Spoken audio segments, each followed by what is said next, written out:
बहुत समय पहले की बात है, जब दुनिया अंधकार और असुरों से घिरी हुई थी। हर कोई दीनहीन और भयभीत था।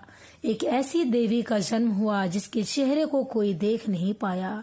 वह देवी थी दुर्गा, लेकिन उनकी आंखों के सामने कोई पापी नहीं टिक सकता था।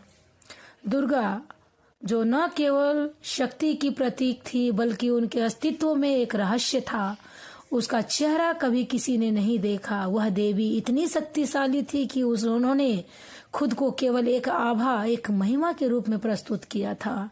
लेकिन एक दिन एक वीर योद्धा भैरवनाथ, जो असुरों से लड़ा करता था, दुर्गा से मिलने की खोज में निकल पड़ा। वह जानता था कि केवल वही देवी उसे असुरों के खिलाफ विजय दिला सकती है। हे देवी दुर्गा, मुझे तुमसे सहायता चाहिए। मुझे अपने युद्ध में विजय चाहिए, लेकिन मैं तुम्हारा चेहरा देखना चाहता हूँ। क्या तुम मुझे वह आशीर्वाद दोगी?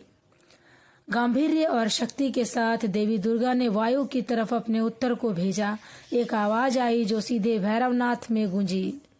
भैरवनाथ, क्या तुम जानते हो कि मैंने अपना चेहरा क्यों छुपाया है?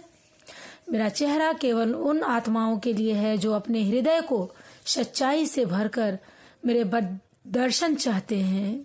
वह चेहरा जो देखना चाहते हो वह शक्ति से परिपूर्ण है, पर क्या तुम उसकी संजीवनी को सहन कर पाओगे?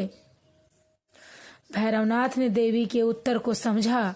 उसे एहसास हुआ कि चेहरा केवल बाहरी सुंदरता ही नहीं बल्कि दिव्यता का प्रतीक है। देवी असली रूप में उनके भक्तों के दिलों में बसता है। अब मैं समझ गया हूँ देवी दुर्गा, तुम्हारा रूप बाहरी नहीं भीतरी है, और यही शक्ति हमें असुरों से लड़ने की प्रेरणा देता है। उस दिन से भैरवनाथ और उसकी सेना ने दुर्गा के आशीर्वाद से असुरों को हराया, लेकिन वह कभी नहीं जान पाया कि देवी दुर्गा का चेहरा क्या था।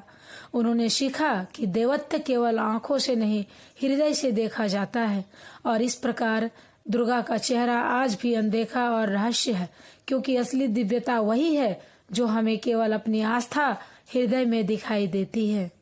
जहाँ शक्ति है वह चेहरा क्या, आत्मा ही सबसे महत्वपूर्ण है।